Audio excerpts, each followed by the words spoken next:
السلام عليكم. إن الحمد لله نحمده ونستعينه ونستغفره ونؤمن به ونتوكل عليه ونعوذ بالله من شرور أنفسنا ومن سيئات أعمالنا. من يهده الله فلا مضل له ومن يضلله فلا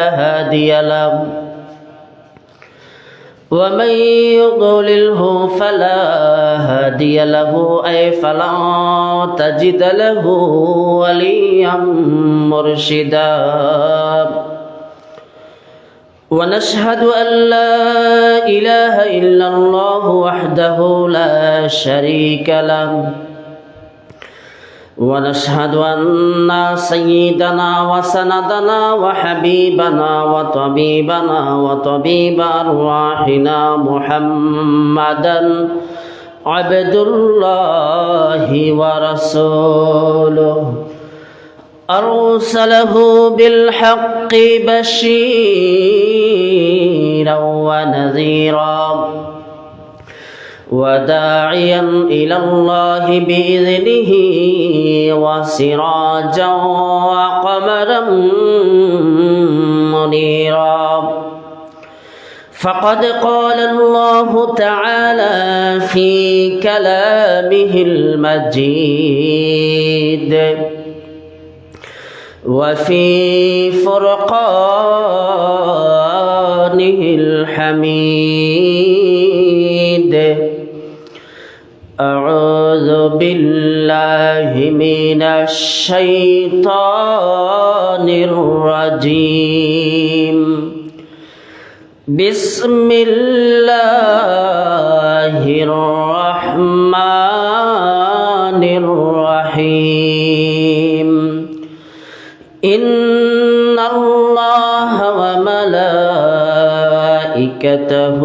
يصلون على النبي يا أيها الذين آمنوا صلوا عليهم وسلموا تسليما. اللهم صل على محمد وعلى آل محمد كما صليت على إبراهيم وعلى آل إبراهيم إنك حميد مجيد. اللهم بارك على محمد وعلى آل محمد كما باركت على إبراهيم وعلى آل إبراهيم إنك حميد مجيد. بلغ العلم بكماله كشف الدجى بجماله حسنت جميع خصاله صلوا عليه. নহে সমাপ্ত কর্ম তোমার, নহে সমাপ্ত কর্ম তোমার, অবসর কোথা বিশ্রামের। উজ্জ্বল হয়ে ফোটেনি গো আজ সুবিমল জ্যোতি ইসলামের। বালাওয়াল আলাম বিকামালিহি কাশাবদ্দুজা বিজামালিহি حسنت جميع خصاله صلوا عليه.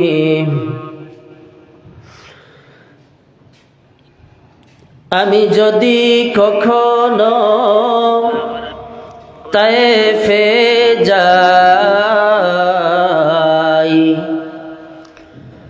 বলবো মাটিকে ডেকে নবীজির কোনে জড়ল কোথায়, বলে দাও তাই আজ আমাকে প্রতিশোধের দাবানল জ্বালাবো হেতায়। বালাগাল উলাম বিকামালিহি কাশাবদ্দুজা বিজামালিহি হাসনাত জামিউ খসালিহি সাল্লু আলাইহি আল্লাহুম্মা সাল্লি ওয়া সাল্লিম ওয়া বারিক আলাইহি সুবহানাকা লা ইলমা লানা ইল্লা মা আল্লামতানা ইন্নাকা আনতাল আলিমুল হাকিম। রব্বি জিদনি ইলমা রব্বি ইশরাহ লি সাদরি ওয়া ইয়াসসির লি আমরি ওয়াহলুল উকদাতাম মিন লিসানি ইয়াফকাহু কওলি। আল্লাহ রাব্বুল ইজ্জত ওয়াল জালালের দরবারে শুকরিয়া আদায় করছি যে মহান খালিক ও মালিক আল্লাহ সুবহানাহু ওয়া তাআলা আজকের এই মর্যাদাপূর্ণ দিন সাইয়্যিদুল আইয়াম জুমার দিন, যে মহান মুনিব আমাদেরকে সুস্থ অবস্থায় তার ঘরে আসার মতো, বসার মতো, কথা বলার, কথা শোনার তৌফিক দিয়েছেন।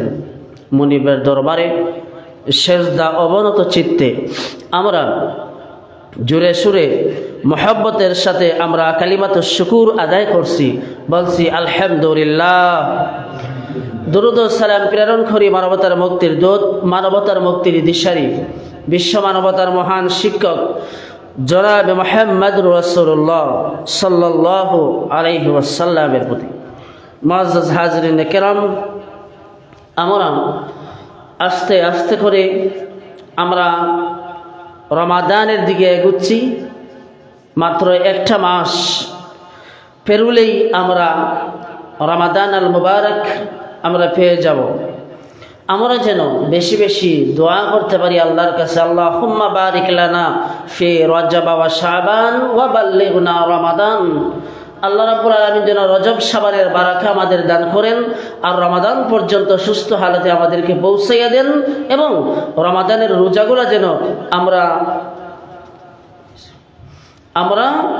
রমাদানের রোজাগুলো যেন সঠিকভাবে আদায় করতে পারি, রাখতে পারি। আল্লাহ যেন সে তৌফিক আমাদের দান করেন। সবাই বলুন আমিন। সম্মানিত হাজিরিন, ভূমিকায় কথা না বাড়িয়ে আমরা আসি।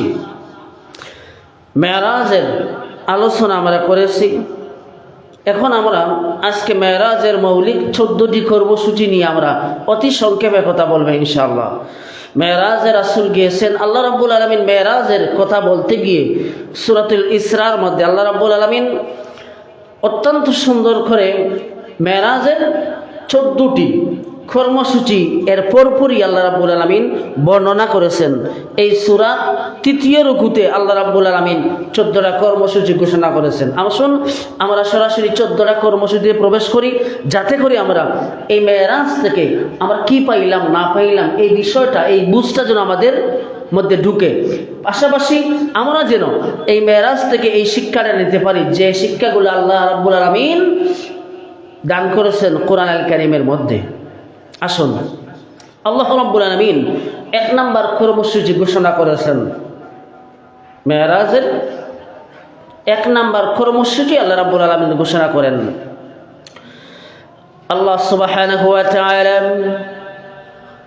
তার কোরআন হাকিমের মধ্যে মেরাজের কর্মসূচি আল্লাহ রাব্বুল আলামিন ঘোষণা করতে গিয়ে 1 নম্বর কর্মসূচি আল্লাহ সুবহানাহু ওয়া তাআলা ঘোষণা করেন, وَقَضَى رَبُّكَ أَلَّا تَعْبُدُوا إِلَّا إِيَّاهُ।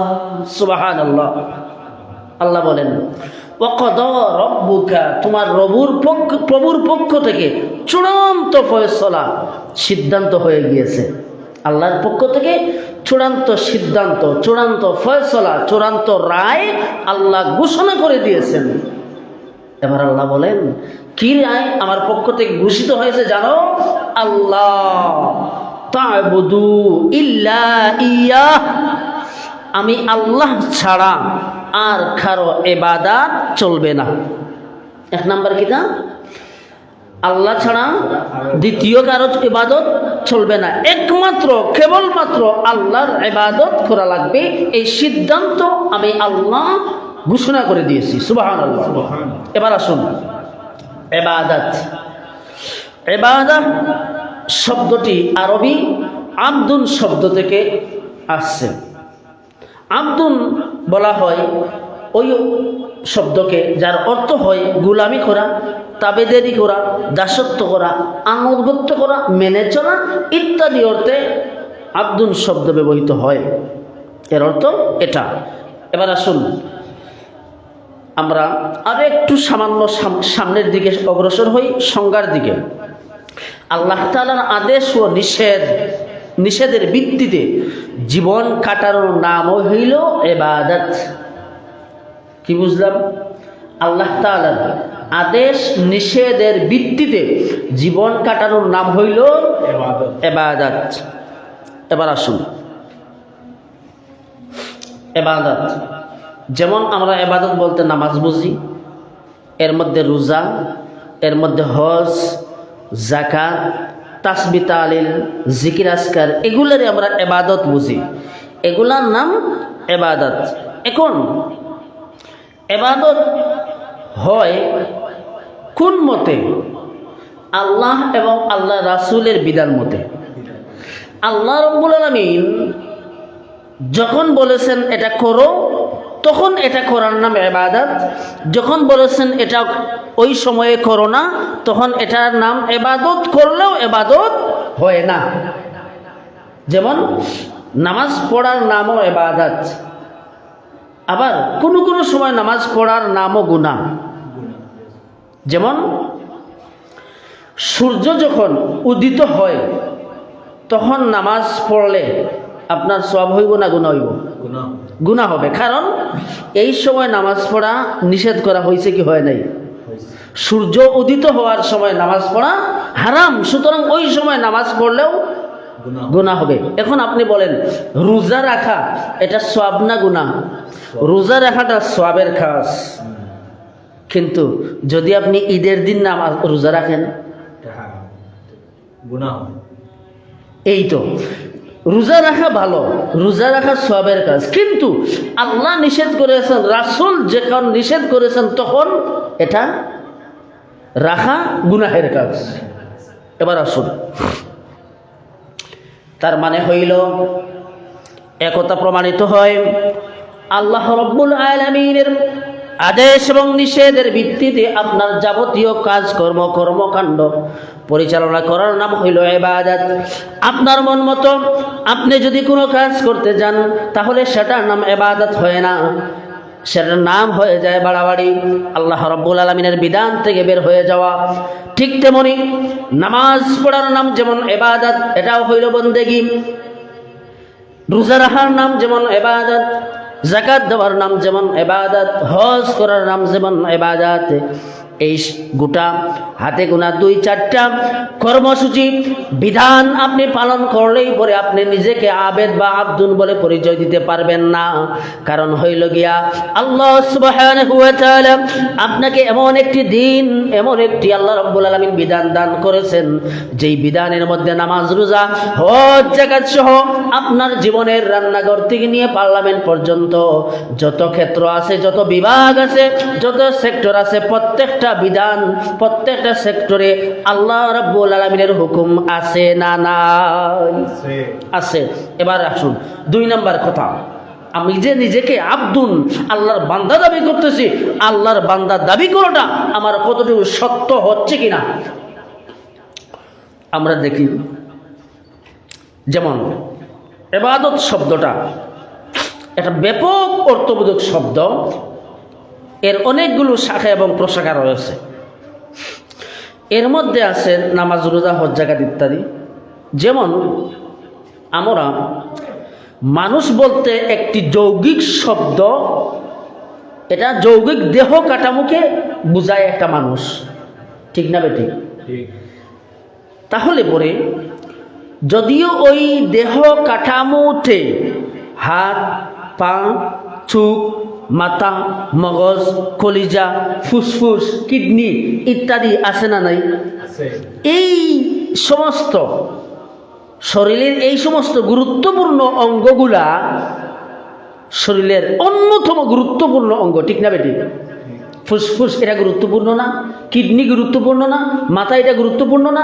এখন আসেন, এখন যদি আপনি বলেন, এখন কি আপনি বলেন যে একটা মাথা আছে, এটার নামই শুধু দেহ, বলা যাবে?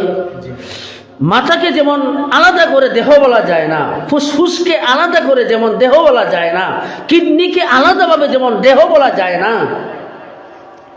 এই সমস্ত কিছুর সমন্বিত রূপ হচ্ছে একটা দেহ। ঠিক তেমনি শুধুমাত্র নামাজ রোজা হজ যাকাত করে আপনি নিজেকে আবেদ বলতে পারবেন না।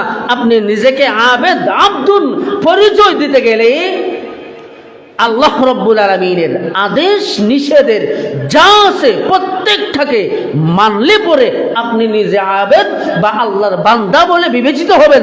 নচেত শুধুমাত্র কিডনিকে যেমন দেহ বলা যায় না, শুধুমাত্র ফুসফুসকে যেমন দেহ বলা যায় না, শুধুমাত্র নামাজ রোজা হজ যাকাত করলেই পরে নিজেকে আবেদ বা আব্দুন বলে পরিচয় দেওয়া যায় না। ঠিক না ঠিক বলেন? এবার আসুন, এটা কর্মসূচি মেরাজের। আল্লাহ রাব্বুল আলামিন তার কোরআনে হাকিমের মধ্যে অত্যন্ত সুন্দর ভাষায় বলেন, ওয়ামা খলাকতুল জিন্না ওয়াল ইনসা ইল্লা লিয়াবুদুন।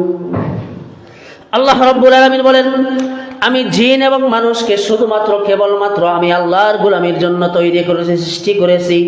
এবার আপনার কাছে আমার প্রশ্ন হইল, আপনি নিজেকে এবার প্রশ্ন করুন, একবার আপনি একান্তে গোপনে বসে বসে এবার চিন্তার মধ্যে লেগে যান। আপনার কোন কাজ, আপনার কোন কর্মকাণ্ড, আপনি যা করতেছেন আপনার জীবনের মধ্যে, এই সমস্ত আপনার কাজ কর্মগুলো আল্লাহর গোলামির সীমানা অতিক্রম করতেছে কিনা ভালো করে বুঝেন। বোঝা যায় কথা? আপনাকে চিন্তা করা লাগবে আমার কোনো কাজ আল্লাহর গোলামির সীমা অতিক্রম করতেছে কিনা। চিন্তা করা, যেহেতু আল্লাহ বলছেন কেবলমাত্র শুধুমাত্র আমার গোলামির জন্য আমি মানুষ বানিয়েছি। এখন আপনার চিন্তা করা লাগবে আমার কোনো কাজ, কোনো কথা, কোনো বক্তৃতা, কোনো লেখনী, এমন কোনো জিনিস আল্লাহর গোলামির সীমা অতিক্রম করতেছে কিনা আমার চিন্তা করা। এবার আসুন, আপনি ধর্মীয় ক্ষেত্রে আপনি ধর্মীয় ক্ষেত্রে আপনি আল্লাহর গোলামি করতেছেন, নামাজ রোজা হজ যাকাত করার জন্য, এগুলা শিখার জন্য আপনি কিছু মাসলা মাসাইল শিখার চেষ্টা করতেছেন। এটা ধর্মীয় ক্ষেত্রে আপনি আল্লাহর গোলামি করতেছেন। এবার আপনার চিন্তার বিষয় হইল আপনি অর্থনৈতিক ক্ষেত্রে কার গোলামি করতেছেন। আপনি পুঁজিবাদী অর্থনীতির পক্ষে না ইসলামী অর্থনীতির পক্ষে? সুদ ভিত্তিক অর্থ ব্যবস্থাকে আপনি সাপোর্ট করেন না যাকাত ভিত্তিক অর্থ ব্যবস্থাকে আপনি সাপোর্ট করেন? আপনি ইসলামী মতাদর্শের ভিত্তিতে রাজনীতি করা ফরজ, এটাতে বিশ্বাসী না পুঁজিবাদী ওই সমস্ত মানুষের তৈরি মতবাদ প্রতিষ্ঠার আন্দোলনে বিশ্বাসী? এই সমস্ত চিন্তা করা দরকার যে আপনার গোলামিটা কোন দিকে যাইতেছে।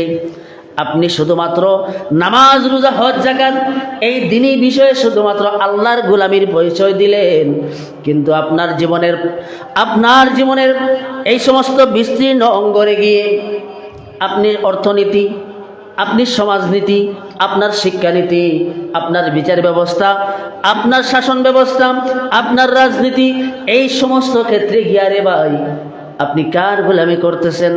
কার আদেশ আপনি ফলো করতেছেন? কার হুকুম মানতেছেন? কার বিধান আপনি বাস্তবায়ন করার জন্য চেষ্টা করতেছেন? এটা একবার চিন্তা করে আপনি মিলান তো দেখি আপনি ঠিক আপনার দাবিতে আল্লাহর গোলাম আছেন কিনা। ঠিক না বেটি? চিন্তা করা দরকার যে আসলে আপনি আল্লাহর গোলাম কতটুকু। এই যে কথাগুলা বললাম, এটা কোরআনে আছে না নাই? আছে। আল্লাহ রাব্বুল আলামিন কোরআনুল কারীমের 3 নম্বর সূরা সূরাতুল আলে ইমরানের 85 নম্বর আয়াতে কারিমার মধ্যে আল্লাহ রাব্বুল আলামিন স্পষ্ট ভাষায় বলে দিলেন, ওয়া মান ইয়াবতাগি গায়রাল ইসলামি দীনান ফালান ইউকবালা মিনহু ওয়া হুয়া ফিল আখিরাতি মিনাল খাসিরিন। আল্লাহ বলছেন, যে বা যাহারা ইসলামকে নিজের জীবন ব্যবস্থা হিসেবে গ্রহণ না করে, ইসলামের বিধিবিধান, ইসলামের নিয়ম কানুন, ইসলামের হুকুম আহকাম, ইসলাম পূর্ণাঙ্গ জীবন ব্যবস্থা হিসাবে নিজের জীবনে গ্রহণ না করিয়া ভিন্ন কোনো মতাদর্শের দিকে, মতবাদের দিকে, বিধানের দিকে দৌড়াইয়া নিজের জীবনটাকে শেষ করে দিল, এইরকম শেষ করে দিয়া সে নামাজ পড়িয়া কপাল কালো হয়ে গেছে, হজ করিয়া আলহাজ লেগে গেছে, শুধুমাত্র ইসলামকে জীবন ব্যবস্থা হিসেবে জীবনের প্রত্যেকটা অঙ্গনে ফলো না করার কারণে, না মানার কারণে আল্লাহ রাব্বুল আলামিন বলেন, তোর একটা সেজদা, একটা হজ আমি আল্লাহ কবুল করবই না, আখিরাতে তোর খবর আছে। এটা কার কথা? এবার আপনি চিন্তা করেন, দুনিয়ার জমিনের মধ্যে আপনার জীবন চালাইলেন, নামাজ পড়লেন, রোজা রাখলেন আল্লাহর হুকুম মতো, কিন্তু আপনি যখন অর্থ ব্যবস্থায় গেলেন তখন আপনি আর ইসলামী অর্থনীতিকে পছন্দ করেন নাই, সাপোর্ট করেন নাই। পুঁজিবাদী অর্থনীতিকে আপনি সাপোর্ট করেছেন, পছন্দ করেছেন। আপনি সমাজ ব্যবস্থায় ইসলামী অর্থ ব্যবস্থার মধ্যে অন্যতম একটা অর্থ ব্যবস্থা হইল জাকাত ভিত্তিক অর্থ ব্যবস্থা, কিন্তু আপনি জাকাত দেন নাই, জাকাতকে জরিমানা মনে করেছেন, জাকাতকে আপনি এলাও করেন নাই আপনার জীবনে। আপনি সুদ ভিত্তিক অর্থ ব্যবস্থাকে সাপোর্ট করেছেন। আপনি শিক্ষা ব্যবস্থার মধ্যে গেলেন, সেখানে গিয়া ডারউইনের মতবাদকে আপনি সাপোর্ট দিলেন, কিন্তু ইসলামী শিক্ষা ব্যবস্থাকে আপনি সাপোর্ট করেন নাই। কোরআন এবং হাদিসের শিক্ষা ব্যবস্থাকে আপনি সব সময় ইগনোর করেছেন, ডিনাই করেছেন, পাশ কাটিয়ে যাওয়ার চেষ্টা করেছেন। আপনি যখন রাজনীতির ময়দানে গিয়েছেন তখন নারায়ে তাকবীর আল্লাহু আকবারের স্লোগান আপনার মুখ থেকে কোনোদিন বের হয় নাই। আপনি বলেছেন আমার নেতা, তোমার নেতা, অমুক নেতা, সাতামাতা, এইরকম করে আপনি স্লোগান দিয়েছেন, অমুকের আদর্শের কথা বলেছেন, তমুকের আদর্শের কথা বলেছেন। এইরকম করিয়া যখন রে ভাই আপনি মারা গেলেন, মারা যাওয়ার পরে এবার আপনাকে যখন কবরে রেখে দেওয়া হবে, তখন হুজুরেরা গিয়া, আত্মীয় স্বজন গিয়ে যখন আপনার লাশটা কবরের মধ্যে লাগানো হয়, তখন সবাই মিলে একসাথে সমস্বরে একটা কথা উচ্চারণ করে, বিসমিল্লাহি ওয়া আলা মিল্লাতি রাসূলিল্লাহ, বলে কি না ভাই? খোয়া লাগেনি কেন? বিসমিল্লাহি ওয়া আলা মিল্লাতি রাসূলিল্লাহ বড় গলায় যেই ব্যক্তিটা দুনিয়ায় থাকতে উচ্চ গলায় এই কথা বলেছে, ইসলামের রাজনীতি নাই। কথা বলেন ঠিক না বেঠিক? কোরআনের রাজনীতির কথা বলা হয় নাই। যেই ব্যক্তি জীবনে কোনোদিন রাসূলের আদর্শ গ্রহণ করে নাই, রাসূলের আদর্শের কথা বলে নাই, তার বক্তৃতা, তার লেখনী, তার চিন্তাধারা কোনোদিন রাসূলের জন্য কাজে আসে নাই, রাসূলের আদর্শের কথা কোনোদিন বলে নাই, গ্রহণ করে নাই, ওই ব্যক্তিকে আপনি আমি জোর করে কবরে রেখে দেওয়ার সময় বলতেছি, আল্লাহর নামে রাসূলের দলে উঠাইয়া দিলাম। এখন আমার প্রশ্নের জবাব দেন, যেই ব্যক্তির বক্তৃতা, যেই ব্যক্তির লেখনী, যেই ব্যক্তির স্লোগান, যেই ব্যক্তির মতবাদ, যেই ব্যক্তির মতাদর্শ কোনোদিন রাসূলের জন্য হয় নাই, রাসূলের জন্য করে নাই, ওই ব্যক্তির মরা লাশ আল্লাহর রাসূল গ্রহণ করবেন, এটা কি আপনি কি মনে করেন? গ্রহণ করবেন? আল্লাহর রাসূল এত টেকা পড়ছে, তোর মরা লাশ দিয়া আল্লাহর রাসূল কি করবেন? কথা বলেন ঠিক না বেঠিক? দুনিয়ায় থাকতে কোনোদিন রাসূলের আদর্শ, রাসূলের দলকে গ্রহণ করে নাই, মরা লাশ আল্লাহর রাসূল গ্রহণ করবেন, কি টেকা লাগছে? এই জন্য আবেদ হওয়া লাগবে। 1 নম্বর কর্মসূচি আবেদ হওয়া লাগবে। মেরাজের 2 নম্বর কর্মসূচির সময় অল্প। মেরাজের 2 নম্বর কর্মসূচির নাম হইল ওয়াবিল ওয়ালিদাইনি ইহসানা। আল্লাহ রাব্বুল আলামিন বলেন 2 নম্বর কর্মসূচি, আর তুমি তোমার পিতা মাতার প্রতি ইহসান করো, ভালো ব্যবহার করো, সদাচরণ করো। মা বাবার প্রতি সদাচরণ করো, মা বাবার সাথে ভালো আচরণ করো। আর মা বাবা আহাদুহুমা আও কিলাহুমা, একজন অথবা উভয়জন বৃদ্ধ অবস্থায় তোমার কাছে যদি উপনীত হয়ে যায়, তাহলে তাদের জন্য তোমার রহমতের ডানাটা বিছিয়ে দাও। তোমার টাকা পয়সা, তোমার শ্রম, তোমার খেদমত সবকিছু মা বাবার জন্য উৎসর্গ করে দাও। আর মা বাবার ব্যবহারে অসন্তুষ্ট হইয়া বান্দা, খবরদার তোমার জবান দিয়া উফ শব্দটাও বের করিবা না। এটা মা বাবা, খেদমত করো মায়ের বাবার, খেদমত করো। কেন করবা? কারণ হইল এই, তোমার মা তোমাকে গর্ভ ধারণ করেছেন অত্যন্ত কষ্টের সাথে, অত্যন্ত কষ্টের সাথে গর্ভে ধারণ করেছেন। 2 বছর পর্যন্ত দুধ পান করিয়েছেন, প্রস্রাব পায়খানা সাফ করেছেন, তোর এত খেদমত করেছে তোর মা। ক্লেশের পর ক্লেশ, কষ্টের পর কষ্ট সহ্য করে তোর মা লালন পালন করছে তোকে। রাসূল সাল্লাল্লাহু আলাইহি ওয়াসাল্লাম বলেন, রিদার রাব্বি ফি রিদাল ওয়ালিদাইন ওয়া সাখাতার রাব্বি ফি সাখাতাল ওয়ালিদাইন। শোনো শোনো আমার উম্মতেরা শোনো, পিতামাতার সন্তুষ্টির উপর আল্লাহর সন্তুষ্টি নির্ভর করে, এবং পিতা মাতার অসন্তুষ্টির উপর আল্লাহ রাব্বুল আলামিনের অসন্তুষ্টি নির্ভর করে। তিরমিজির বর্ণনা। আল্লাহ বলেন এজন্য সূরা লুকমানের মধ্যে, আনিশকুরলি ওয়ালি ওয়ালিদাইকা, এই বেটা ভালো করে শোন, 1 নাম্বার আমি আল্লাহর প্রতি শুকরগুজার হ, আমি আল্লাহর শুকরিয়া আদায় কর। 2 নাম্বার শুকরগুজার হো তোর মা এবং বাবার, মা এবং বাবার। এই জন্য বলা হয়, রাসূল সাল্লাল্লাহু আলাইহি ওয়াসাল্লাম বলেন, তোমার মা বাবা শোনো, তোমার মা বাবার ব্যাপারে আমি তোমাদেরকে একটা কথা বলি, সেই কথা হইল শোনো, তোমার হুমা জান্নাতে ওয়া নারুকা, তোমার মা তোমার বাবা তোমার জান্নাত, এই মা বাবা আবার তোমার জাহান্নাম। ভালো ব্যবহার করবা, এই দুজনের দোয়া তোকে জান্নাতে পৌঁছাইয়া দেবে। খারাপ ব্যবহার করবা, এই দুজনের বদদোয়া তোকে জাহান্নামে পাঠিয়ে দেবে। সুবহানাল্লাহ। এবার আসুন, এজন্য মা বাবার কিতা করা, খেদমত করা, এ ব্যাপারে আমি আলাদা আলোচনা করবো ইনশাল্লাহ। আমি শুধু পয়েন্টটা বলে দিই। 3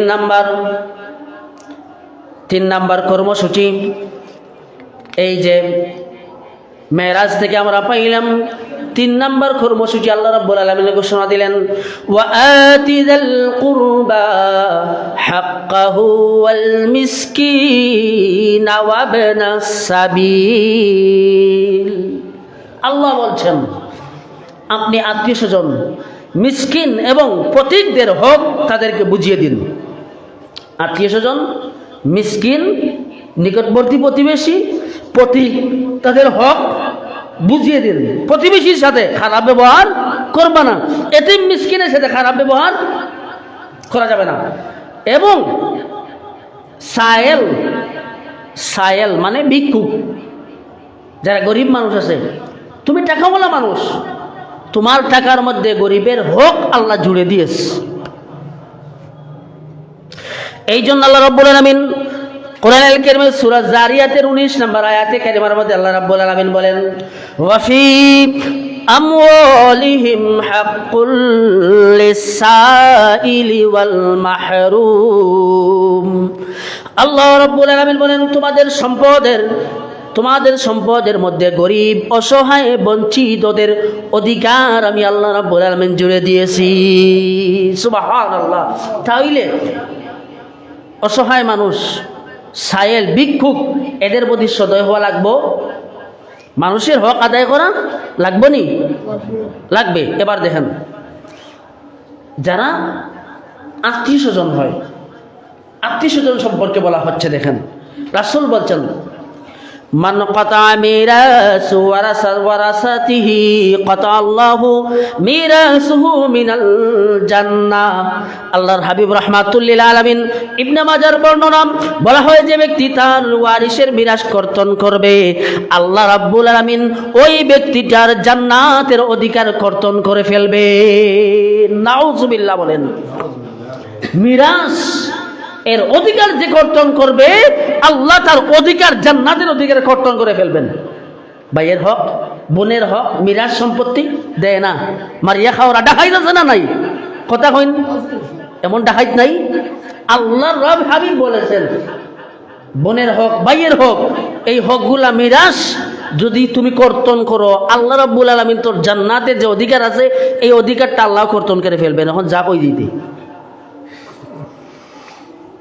এই জন্য বলা হয় লা ইয়াদখুলুল জান্নাতা কাতিআ, আত্মীয়তার সম্পর্ক ছিন্নকারী কসিম কালে জান্নাতে যেতে পারবে না। আত্মীয়তার সম্পর্ক কখনো ছিন্ন করিও না। তার কারণ হইল আত্মীয়তার সম্পর্ক যারা রেহেমের সম্পর্ক, এই রেহেমের সম্পর্ক রহমানের সাথে জড়িত আছে। আল্লাহ রাব্বুল আলামিন বলেন, যে আমার বান্দা রেহেমের সম্পর্ক অটুট রাখবে, আমি আল্লাহ রাব্বুল আলামিন তার সাথে আমার সম্পর্ক জোড়া লাগাবো। আর যেই ব্যক্তিটা রেহেমের সম্পর্ক ছিন্ন করবে, আল্লাহ রাব্বুল আলামিন বলেন তার সম্পর্ক রহমানের সাথে ছিন্ন হয়ে যাবে। চিল্লায়া বলুন সুবহানাল্লাহ। সুতরাং রেহেমের সম্পর্ক লাগাইবা, আল্লাহর সাথে সম্পর্ক লাগবে, আর রেহেমের সম্পর্ক কাটবা, রহমানের সাথে সম্পর্ক কেটে যাবে। নাউজুবিল্লাহ। এবার আসুন 4 নম্বর কর্মসূচি। আল্লাহ বলছেন 4 নম্বর কর্মসূচি, আল্লাহ রাব্বুল আলামিন বলছেন ওয়ালা তুবাযজির তাবযীরা ইন্নাল মুবাযজিরিনা কানু ইখওয়ানাশ শায়াতিন ওয়া কানাশ শাইতানু লিরাব্বিহি কাফুরা। এবার আল্লাহ বলছেন আর অপব্যয় করিও না, অপচয় করিও না। নিশ্চয় যারা বেহুদা খরচ করে অপচয় করে তারা শয়তানের ভাই, শয়তানের গীতা ভাই। আর শয়তান তার প্রভুর সঙ্গে বিদ্রোহকারী। শয়তান কিতা প্রভুর সাথে বিদ্রোহকারী। সুতরাং তুমি যদি শয়তানের ভাই হও, তুমিও আল্লাহর সাথে বিদ্রোহকারী। কথা বোঝা গেছে? এবার দেখেন আল্লাহ বলেন কুলু মিন তাইয়্যিবাতি মা রাযাকনাকুম, ও গোলামেরা যা কিছু আছে তোমাদের জন্য হালাল পবিত্র, ওই পবিত্র হালাল রিজিক তোমরা ভোগ করো, তোমরা খাও। কুলু ওয়াশরাবু ওয়ালা তুসরিফু, তোমরা খাও পান করো, কিন্তু খবরদার তোমরা অপচয় করো না। অপচয়কারী কি আল্লাহ রাব্বুল আলামিন পছন্দ করেন না। এই জন্য আপনার চলাফেরার ক্ষেত্রে, জীবন পরিচালনার ক্ষেত্রে আপনাকে মধ্যম পন্থা অবলম্বন করা লাগবে। যেখানে যা প্রয়োজন তা খরচ করা, যা প্রয়োজন নয় তা খরচ না করা, অপচয় না করা, অপব্যয় না করা, বেহুদা খরচ না করা। এইগুলার থেকে বেঁচে থাকতে পারলে আপনি আল্লাহ রাব্বুল আলামিনের রেজামন্দি হাসিল করতে পারবে। এবার আসুন আল্লাহ রাব্বুল আলামিন 5 নম্বর কর্মসূচি ঘোষণা দেন মেরাজের। وَإِمَّا تُعْرِضَنَّ عَنْهُمُ ابْتِغَاءَ رَحْمَةٍ مِّن رَّبِّكَ تَرْجُوهَا فَقُل لَّهُمْ قَوْلًا مَّيْسُورًا। সুবহানাল্লাহ। আল্লাহ রাব্বুল আলামিন বলছেন, ভালো করে দেখেন, তুমি যদি কাদেরকে অভাবগ্রস্ত, এতিম, মিসকিন, আত্মীয় স্বজন, সহায় সম্বলহীন প্রতীককে তুমি যদি পাশ কাটিয়ে থাকতে চাও, এই কারণে যে তুমি তোমার রবের যে রহমত পাওয়ার আকাঙ্ক্ষী তা এখনো তালাশই করছো, তাহলে তুমি তাদের সাথে বিনয় সূচক জবাব দাও তাদেরকে। তার মানে কি? তার মানে হইল এই যে যদি আপনি আত্মীয় স্বজনকে হাদিয়া তোহফা দিতে না পারেন, ভিক্ষুককে ভিক্ষা দিতে না পারেন, অভাবগ্রস্তকে সাহায্য করতে না পারেন, তাহলে আপনি তাদের সাথে সুন্দর ব্যবহার করতে হবে। সুন্দর ব্যবহারের মাধ্যমে আপনি তাকে বলতে হবে যে আপনি দিতে পারতেছেন না, আপনি অক্ষম, আপনার কাছে নাই। ভিক্ষুক আসছে ভিক্ষা নেওয়ার জন্য, এই বেটা যা খান দেই, সময় পাইছত না এখন, আবার এই দমক দেওয়া যাবে না। আসছে ভিক্ষুক, বাবা আমার কাছে এখন নাই, ইনশাল্লাহ যখন হবে পরবর্তীতে তোমাকে দেওয়ার চেষ্টা করব। এই কথা কইলে খুব বেশি টাকা পয়সা লাগবো নি? কথা কই না কেন? জবাব দিন। এই কথা কইতে টাকা পয়সা লাগবো না? আপনার বড়ত্ব কমে যাইব। আপনার যে অফিসের যে চেয়ারও বয়া আছে ওই চেয়ারের পদ খাইলিবা আপনি, ঠিক না রে? কথা বুঝবা? এই কারণে অভাবগ্রস্ত আত্মীয় স্বজন সাহায্য করতে না পারলে তাদের সাথে ভালো ব্যবহার করা লাগবে, তাদের সাথে রোল ব্যবহার করা যাবে না। কারণ হইল আপনাকে চিন্তা করা লাগবে, আপনাকে ভাবা লাগবে, যে আপনি বোঝা লাগবে একথা তারা তো আপনার কাছে সাহায্যের জন্য আছে, সাহায্য প্রার্থী হয়ে আসছে, আপনার জন্য জান্নাতের সওগাত নিয়ে আপনার দুয়ারের মধ্যে তারা হাজির হয়ে গেছে। সুবহানাল্লাহ। আপনি তাদেরকে ফিরাইয়া দেওয়া লাগলে সুন্দর ভাষায় ফিরাইয়া দিন। হাদিসের মধ্যে আছে, আবু হুরায়রা রাদিয়াল্লাহু তাআলা হাদিস বর্ণনা করেন যে রেহেম আত্মীয়তার সম্পর্ক রহমান থেকে আসছে। রহমান থেকে রেহেমের সম্পর্ক যদি তুমি রক্ষা করতে পারো, রহমানের সাথে সম্পর্ক তোমার রক্ষা হবে। এই জন্য আল্লাহ রাব্বুল আলামিন বলেন, হে আত্মীয়তার সম্পর্ক, যে তোমার সাথে সম্পর্ক রাখে আমিও তার সাথে সম্পর্ক রাখি, আর যে তোমার সাথে সম্পর্ক ছিন্ন করে আমি আল্লাহ তার সাথে সম্পর্ক ছিন্ন করে দেই। নাউজুবিল্লাহ। তাহলে পরে আমরা এই কাজ করব যে আত্মীয়তার সম্পর্ক রক্ষা করার চেষ্টা করব, সব সময় সম্পর্ক ছিন্ন করা যাবে না। 6 নম্বর কর্মসূচি, আল্লাহ বলেন, ولا تجعل يدك مغلولة إلى عنقك ولا تبسطها كل البسط فتقعد ملوما محسورا। এবার আল্লাহ বলেন, নিজেদের হাতকে গলার সাথে হাতকে বেঁধে রেখো না, আবার উহাকে একেবারে খোলাও ছেড়ে দিও না। ইহা করলে তোমরা তিরস্কৃত ও অক্ষম হয়ে যাবে। তার মানে গলার সাথে হাতকে বেঁধে রেখো না, তার মানে কৃপণতা করো না, কৃপণ হইও না মিয়া। কৃপণ হইলে দুনিয়াও শেষ, আখিরাতও শেষ। কৃপণ যে নিজেও খায় না অন্যেরও খাইতে দেয় না, কথা কই না, নিজেও খায় না অন্যের খাইতে দেয় না। এক কৃপণের বাড়িতে অনেক দিন পরে বিয়াই কিছু দুধ ফাটাইছে, দুধ হওয়ার পরে বউরে কইছে, যা বহু দিন হয়েছে দুধ খাওয়া হয় নাই, আজকে যদি বিয়াই দুধ দিছে, যাও দুধটা গরম করো, আমি একটু গোসল করি আই। গোসল করি আইছে কৃপণ, আইয়া বইছে দুধ খাইতো। এমন সময় দেখে দুধের মাঝে একটা মাছি পড়ে গেছে। ইস, দেখলো নি টাটাফড্ডা মাছি, এতদিন পরে আমি দুধ ভাইছি খাইতাম, এর মাঝে আমার এই দুধের মাঝে পড়ার সময় ভাইল না।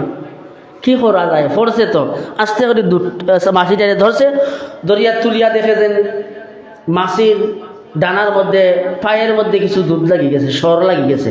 আস্তে করে মুখনি চুষা দিছে, শুয়া দেখে যে বার করিয়া দিচ্ছে না, আরো চূড়া লাগাই আছে, আবার ঢুকাইয়া চুষছে। এখন চিন্তা করলো, এরপরেও ভালো করে পরিষ্কার হয়েছে না, দুধ তো লাগাই রয়েছে, আর তো খাইছেও, কিবা খাইলে তো না পেটের ভিতরে গেছে।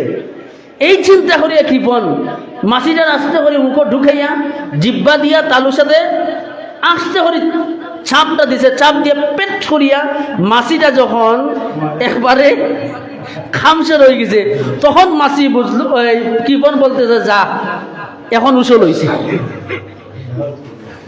এই অবস্থার কৃপণ আছে না নাই ভাই? এত মারাত্মক কৃপণ, হে নিজেও খায় না, আরেকজন মানুষ মাছ একটা লইয়া যার, গোয়াল মাছ, বড় গোয়াল মাছ বাড়িতে লইয়া যার, যে গেছি ভাই কত দিয়ে আনছেন? আনছি বা 4,500 টাকা গেছে, 4,500 টাকা গেছে গিয়ে শুনিয়া সাথে সাথে মাথা তার দিলেই যে কৃপণে, ইয়া আল্লাহ, হাই হাই, 4,500 টাকা দিয়ে একটা মাছ। এখন বেচারা যে মাছ কিনছে সে তো তার টিকই মাছ লইয়া বাড়িতে গেছে কি, আর এই কৃপণটা দাঁড়াইয়া খালি চিন্তা করি, 4,500 টাকা দিয়ে মাছ, টাকা খরচ হয়েছে, টাকার খরচ হয়েছে কিন্তু আর এক বেটার। এই বাদে চিন্তা করি মরি যার 4,500 টাকা দিয়ে মাছ কিনে লেগেছে, তার মাথা নষ্ট, এত খারাপ। এই কারণে বলা হয়েছে, খবরদার কৃপণতা করবা না। কৃপণতা করলে তোমার দুনিয়াও শেষ, আখিরাতেও শেষ। কারণ হইল, যে ব্যক্তি কৃপণ হয়, কৃপণ জান্নাতে যাইবনি, কৃপণ ব্যক্তি জান্নাতে যাবে না যে কৃপণতা করে। লা ইয়াদখুলুল জান্নাতা খাব্বুন ওয়ালা বাখিলুন ওয়ালা মান্নান। আল্লাহ রাসূল সাল্লাল্লাহু আলাইহি ওয়াসাল্লাম বলেছেন, প্রতারক, কৃপণ, খুঁটাদানকারী জান্নাতের প্রবেশ করবে না। জোরে বলেন নাউজুবিল্লাহ। কৃপণতা করা যাবে না। এখন হাতকে আবার ছেড়ে দিও না, তার মানে একবারে বেহিসাবি হইও না। বেহিসাবি হইয়া অমনে অললম খরচ করা যাইতো নাই। যা খরচ তা বুঝে শুনে খরচ করা লাগবো। বিয়া লাগছে ফুয়ার, বিয়া লাগছে ফুড়ির, খরচ হইব। এই বিয়া দিতে সুন্দর মতো খরচ লাগে 3 লাখ টাকা, কিন্তু কপাল ঘোড়া এত বিলাসবহুল বেহুদা খরচ করতে করতে এই বিয়ার বিল আনছে 10 লাখ টাকা। আসেনি ভাই? হুদা লাগাইছে ওখানে বেহায় আপনার একটা গায়ে হলুদের অনুষ্ঠান, বক্স আনছে, মাইক আনছে, এগুলা নিয়ে ইনেও খরচ হইল, বিল হইল 10,000 টাকা। গায়ক গায়িকা আনছে, এখানে হইল 20,000 টাকা। এরপরে এখানে খাবারের আয়োজন করছে বিভিন্ন ধরনের, এখানে আরো এক বিয়ার খাবার, গায়ে হলুদের অনুষ্ঠানও শেষ। আছে নিরম হয়নি? এই যে বেহুদা খরচ করেন, কোনো কাম নাই, এরপরে খরচ করেন। ওই যে মজমস্তি করতো তো আমি, এরকম হওয়া যাইতো না। যা হওয়া লাগবো পরিমিত পরিমাণ। আল্লাহ তৌফিক দান করুন, আমিন। 7 নম্বর কর্মসূচি মেরাজ থেকে দেখেন, আল্লাহ বলছেন, ওয়ালা তাকতুলু আওলাদাকুম খাশিয়াতা ইমলাক নাহনু নারযুকুহুম ওয়া ইয়্যাকুম ইন্না কাতলাহুম কানা খিতাআন কাবীরা। আল্লাহ বলেন, নিজেদের সন্তানকে দারিদ্রতার আশঙ্কায় হত্যা করো না। আমি তাদেরকে রিজিক দেব এবং তোমাদেরকেও রিজিক দেব। যারা পৃথিবীতে আসবে অনাগত, তাদেরও যেমন রিজিকের ব্যবস্থা আমার হাতে, তোমরা যারা চলে আসছো মৃত্যু পর্যন্ত তোর রিজিকের দায়িত্ব আমার হাতে।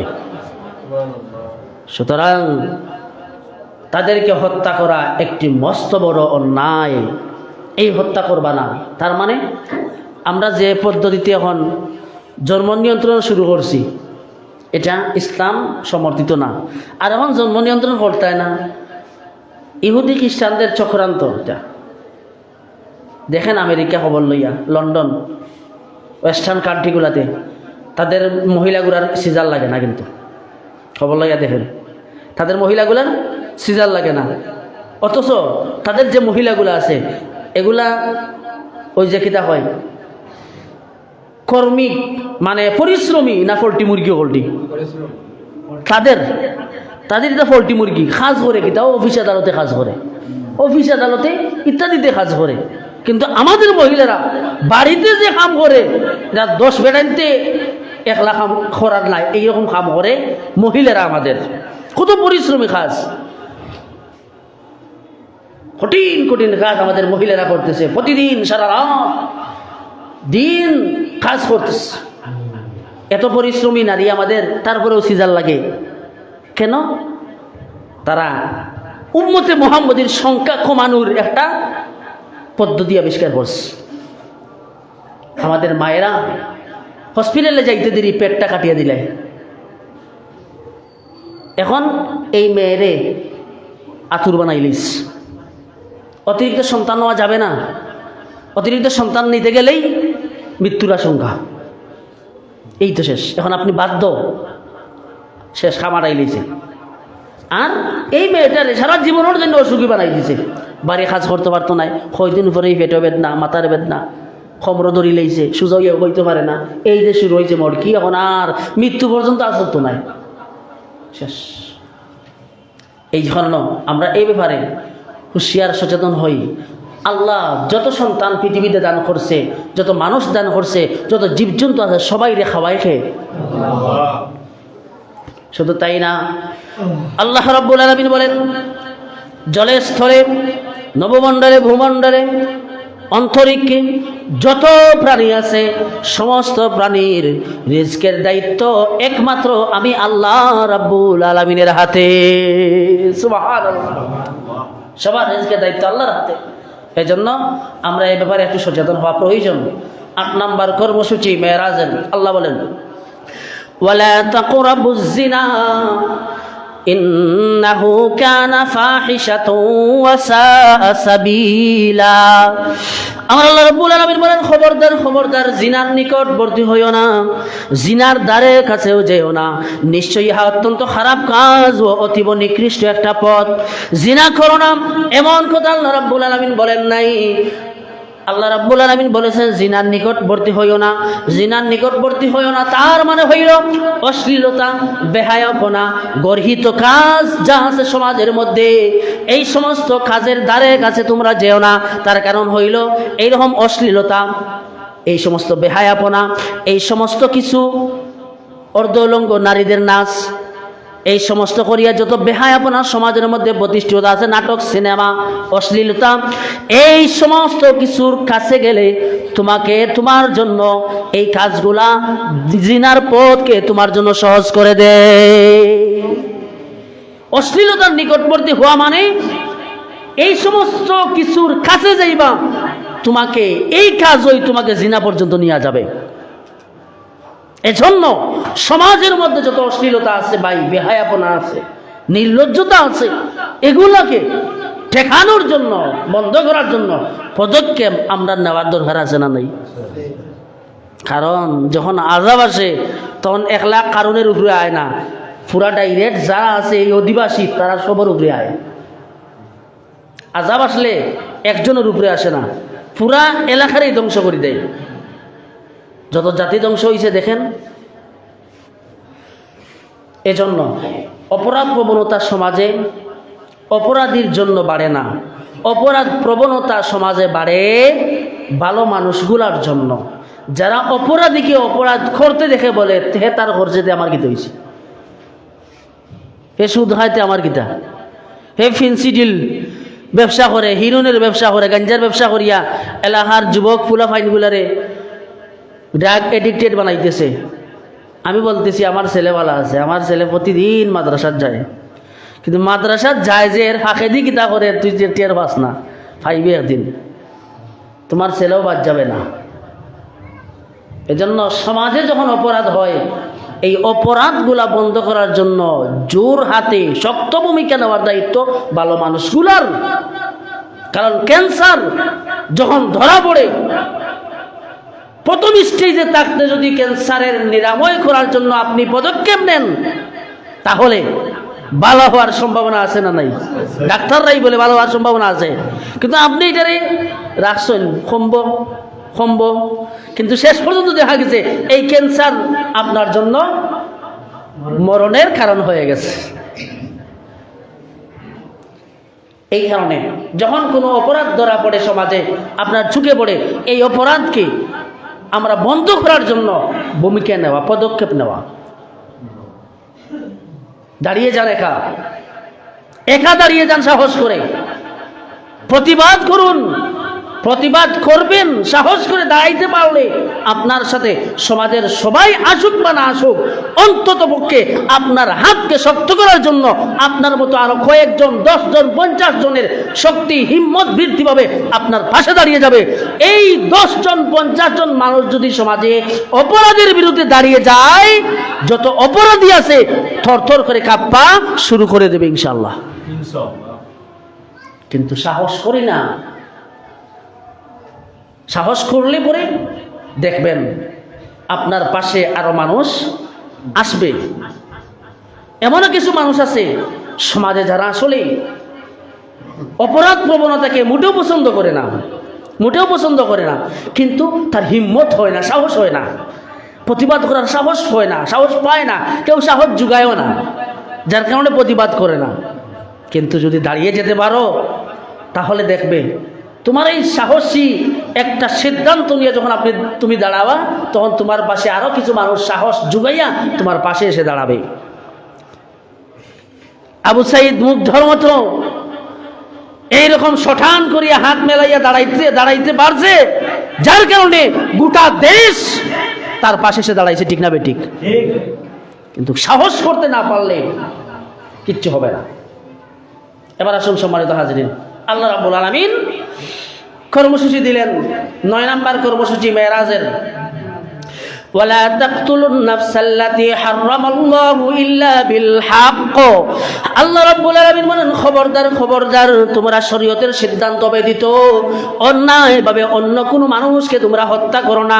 আল্লাহ রাব্বুল আলামিন যা হারাম করেছেন সেটাকে হত্যা করো না। তার মানে হইল অন্যায়ভাবে মানুষকে হত্যা করা, অন্যায়ভাবে মানুষের উপর দোষ চাপিয়ে দেওয়া, অন্যায়ভাবে মানুষের বিরুদ্ধে মিথ্যা অপবাদ দেওয়া, মিথ্যা সাক্ষ্য দেওয়া, এই সমস্ত কিছু আল্লাহ রাব্বুল আলামিন চূড়ান্তভাবে হারাম করে দিয়েছেন। আল্লাহ রাব্বুল আলামিন এর জন্য বলতেছেন, যখন কোনো ব্যক্তি অন্যায়ভাবে হত্যা করে, আল্লাহ রাব্বুল আলামিন বিচার ব্যবস্থা কায়েম করে দিলেন। ওই যে ব্যক্তি হত্যাকারী অন্যায়ভাবে কোনো মানুষকে হত্যা করেছে, আল্লাহ রাব্বুল আলামিনের বিধান বলে তাকেও ইসলামী আইনে হত্যা করা হবে। আল্লাহ বলেন, ইয়া আইয়ুহাল্লাযীনা আমানু কুতিবা আলাইকুমুল কিসাসু ফিল কাতলা। ও হে ঈমানদারেরা, শোনো শোনো, তোমাদের জন্য নিহতদের ব্যাপারে কিসাসের আইন আমি আল্লাহ রাব্বুল আলামিন ফরজ করে দিলাম। অন্যায়ভাবে হত্যা করেছে, ইসলামী আইন বলে তাকেও হত্যা করে ফেলো। কেউ অন্যায়ভাবে একজনের চুপ উপড়ে ফেলেছে, তারও চুপ উপড়ে ফেলা হবে। কান কেটেছে অন্যায়ভাবে, তারও কান কেটে ফেলা হবে। কারো হাত কেটেছে অন্যায়ভাবে, তারও হাত কেটে ফেলা হবে। এটা ইসলাম। অন্যায়ভাবে যদি একজন মানুষকে হত্যা করো, আল্লাহ রাব্বুল আলামিন এমন একটা ঘোষণা দিলেন, কোরআন আল কারীমের মধ্যে বিধান দিলেন, কথা বললেন, পৃথিবীর কোনো ধর্ম, পৃথিবীর কোনো মতবাদ, পৃথিবীর কোনো মতাদর্শ এমন কথা বলতে পারে না, আজও পর্যন্ত বলতে পারে নাই, কিয়ামত পর্যন্ত বলতে পারবে না। আল্লাহ রাব্বুল আলামিন বলেন, মান কাতালা নাফসান বিগাইরি নাফসিন আও ফাসাদিন ফিল আরদি ফাকান্নামা কাতালান নাস জামিআ ওয়া মান আহইয়াহা ফাকান্নামা আহইয়ান নাস জামিআ। যদি কোনো ব্যক্তি অন্যায়ভাবে একটা মানুষকে হত্যা করে, সেজন্য একটি মানুষকে হত্যা করে নেই, গোটা মানব জাতিকে হত্যা করলো। সুবহানাল্লাহ। যদি কোনো ব্যক্তি একটা মানুষকে বাঁচানোর অবলম্বন দেয়, জীবন রক্ষা করে, সেজন্য একটি মানুষকে জীবন রক্ষা করলো না, একটি মানুষকে বাঁচাইলো না, গোটা মানব জাতিকে বাঁচিয়ে দিল। সুবহানাল্লাহ। এটা ইসলাম। এজন্য অন্যায়ভাবে কাউকে হত্যা করা, অন্যায়ভাবে কারোর উপর দোষ চাপিয়ে দেওয়া, অন্যায় সাক্ষ্য দেওয়া, এগুলা চিরতরে হারাম, কবিরা গুনাহ। এবার আসুন 10 নম্বর কর্মসূচি মেরাজ। আল্লাহ রাব্বুল আলামিন বলছেন, ওয়ালা তাকরাবু মালাল ইয়াতীম ইল্লা বিল্লাতি হি আহসান। খবরদার, এতিম যারা আছে, এতিমের মাল সম্পদের দ্বারে কাছেও যেও না, তবে উত্তম পন্থায় ব্যতীত। যদি এতিম নাবালেগ হয় আর তার বাবা টাকা পয়সা রেখে গেছে, কিন্তু এই নাবালেগ সন্তানটা এই সম্পদ রক্ষা করতে পারবে না, ভালো নিয়ত নিয়ে যদি যাও তার পাশে, যে আমি এই এতিম বাচ্চাটার পাশে দাঁড়াই, তার সম্পদ তো নষ্ট হয়ে যাবে, এই সম্পদগুলো হেফাজত করি, সে যখন বালেগ হবে, যখন বুদ্ধিমত্তা সম্পন্ন হবে, তখন তার কাছে তার সম্পদ তাকে তুলে দেব, এমন নিয়ত নিয়ে যদি তুমি ভালো নিয়ত নিয়ে তার কাছে যাও, তাহলে যেতে পারো। কিন্তু এতিমের সম্পদ ভক্ষণ করার নিয়ত যদি নিয়ে তুমি এতিমের দ্বারের কাছে যাও, তার সম্পদ ভক্ষণ করো, তুমি তোমার পেটে ঢুকাও, আল্লাহ রাব্বুল আলামিন বলেন, ইয়াকুলুনা ফি বুতুলিহিম নারা। এতিমের সম্পদ খাইলাই না, তুমি যেন জাহান্নামের আগুন তোর পেটের মধ্যে ঢুকাইলে। এজন্য এতিমের সম্পর্কে কঠিন হুঁশিয়ারি দেওয়া হয়েছে। এতিমের সম্পর্কে এমন করা যাবে না। আর এতিমের সম্পর্কে ব্যাখ্যাও আসছে। এতিম কারা? এতিম শব্দ তামন শব্দ থেকে আসছে। এতিম শব্দটা তামন শব্দ থেকে আসছে। তার মানে যারা মুখাপেক্ষী, যারা খাদ্যের জন্য হাত বাড়ায়, তারা এতিম। নাম্বার দুই, দায়িত্বশীল ব্যক্তি, অধীনস্থ ব্যক্তি যারা থাকে, তারা ওই দায়িত্বশীলের কাছে অধীনস্থ ব্যক্তিরা এতিম। একটা রাষ্ট্র সরকারের কাছে তার দেশের জনগণ অধীনস্থ, দেশের সমস্ত জনগণ রাষ্ট্র সরকারের কাছে এতিম।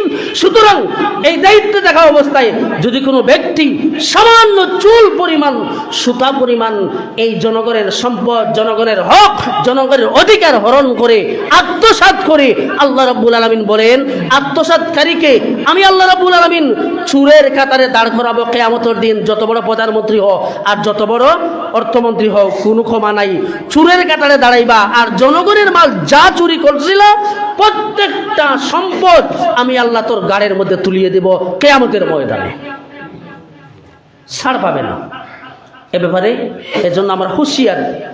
সম্মানিত হাজিরিন, এজন্য আসুন আমরা যেন এই কর্মসূচিগুলা মানতে পারি। আমি শেষ করে দিচ্ছি। আমরা মেরাজের 14টি কর্মসূচির মাঝে 11 নম্বর কর্মসূচি হইল ওয়াউফু বিল আহদি ইন্নাল আহদা কানা মাসউলা। ওয়াদা পূরণ করো, নিঃসন্দেহে ওয়াদা সম্পর্কে জিজ্ঞেস করা হবে। ওয়াদা করলে ওয়াদা ভঙ্গ করবা না, ওয়াদা রক্ষা করবা। কারণ মুনাফিকের আলামত কয়টা? 3টা। ইজা হাদ্দাসা কাযাবা, কথা বললে মিথ্যা বলে। ওয়া ইজা ওয়াদা আখলাফা, ওয়াদা করলে ওয়াদার বরখেলাপ করে, ওয়াদা রক্ষা করে না। ওয়া ইজা তুমিনা খান, আমানত তার কাছে রাখলে আমানতের খেয়ানত করে। এই হলো 3টা। সহিহ মুসলিম অন্য বর্ণনায় আসছে ওয়া ফি রিওয়ায়াতিল উখরা, 4 নাম্বার বৈশিষ্ট্য মুনাফিকের, ওয়া ইজা খাসামা ফাজারা, যখন সে কারো সাথে বাকবিতণ্ডায় লিপ্ত হয় অথবা এইরকম ঝগড়া লাগে না, ঝগড়ার মধ্যে লিপ্ত হয়, তখন মুনাফিক যে তাকে দেখবেন অকথ্য ভাষায়, অশ্লীল ভাষায় গালিগালাজ করতেছে, সেও মুনাফিক। এজন্য এই মুনাফিকের আলামতগুলো যেন আমাদের মধ্যে না আসে। 12 নম্বর কর্মসূচি আল্লাহ রাব্বুল আলামিন বলেছেন ওয়া আউফুল কাইলা ইযা কিলতুম ওয়াজিনু বিল কিসতাসিল মুস্তাকিম। তোমরা মালপত্র যখন দেও মানুষের কাছে বেচো, তখন তোমরা মাপে বাটি দ্বারা বা যে কিতাব হইতে বাটখারা দ্বারা মাপলে, তোমরা ওই বাটখারা দ্বারা মাপলেও তোমরা সুন্দর মতো মানুষের জিনিসটা তার কাছে মেপে সমান সমান দেও, সোলা না দেও। আর যখন পাল্লা দিয়ে মাপো, তখনও তোমরা পাল্লায় কম দিও না, তারে যতটুকু তার প্রাপ্য ততটুকু তাকে বুঝিয়ে দাও, তার মানে ওজনে কম দিও না। কারণ আমি আল্লাহ রাব্বুল আলামিন ওয়াকিমুল ওয়াজনা বিল কিসতি ওয়ালা তুখসিরুল মিজান, আমি আল্লাহ রাব্বুল আলামিন ন্যায্য ওজন কায়েম করতে চাই, কায়েম করেছি। সুতরাং ওজনে খবরদার কম দিও না। ওজনে যারা কম দেবে তারা যাবে ওয়েল নামক জাহান্নামের মধ্যে, নাউজুবিল্লাহ। এবার আসুন 13 নম্বর কর্মসূচি আল্লাহ রাব্বুল আলামিন বলেছেন ওয়ালা তাকফুল মা লাইসা লাকা বিহি ইলমু ইন্না সামআ ওয়াল বাসারা ওয়াল ফুআদা কুল্লু উলাইকা কানা আনহু মাসউলা। খবরদার খবরদার, যে বিষয়ে তোমার জ্ঞান নেই ওই বিষয়ের পিছনে লাগিও না, গোয়েন্দাগিরি করিও না।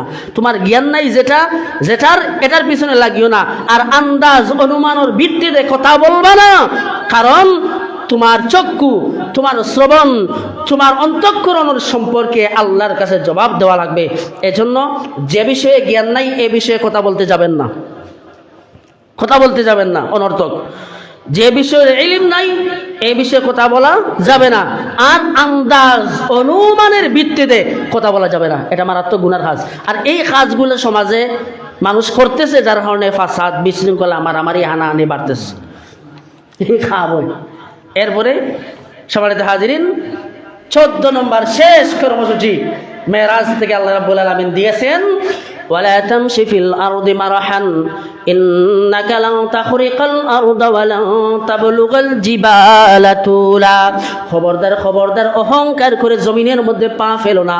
কারণ হইল অহংকার করে জমিনের মধ্যে তুমি লাথি মারো, অহংকার করে জমিনের মধ্যে লাথি মেরে তুমি যেমন জমিনকে ফাটাইয়া দিতে পারবা না, অহংকারী তুমি অহংকার করে পাহাড়ের চূড়াকে লাথি মারো, লাথি মেরে যেমন তুমি পাহাড়ের উচ্চতাকে তুমি ধসাইয়া দিতে পারবা না, তাহলে অহংকার কিসের তোমার? কারণ হইল তোমার অহংকার কেমনে হয়? তোমার তো কোনো অস্তিত্ব ছিল না, অস্তিত্ববিহীন ছিল তুমি, সেখান থেকে আমি আল্লাহ রাব্বুল আলামিন তোমাকে অস্তিত্ব দিলাম। এই জন্য খবরদার গোলাম, জমিনের মধ্যে যখন চলাফেরা করো অহংকার করবা না। আর যেই ব্যক্তিরা জমিনের মধ্যে অহংকার করে, আল্লাহ রাব্বুল আলামিন এর হাবিব বলেন হাদিসের মধ্যে ওয়াল আযামাতু ইজারি ওয়াল কিবরিয়াউ রিদাই, মাহাত্ম আমি আল্লাহর লুঙ্গি, অহংকার আমি আল্লাহর চাদর। যেই ব্যক্তি অহংকার করে ওই ব্যক্তি যেন আমি আল্লাহর কুদরতি চাদর নিয়ে টানাটানি করে, নাউজুবিল্লাহ। এত খারাপ অহংকার, অহংকারীকে আল্লাহ মাফ করেন নাই।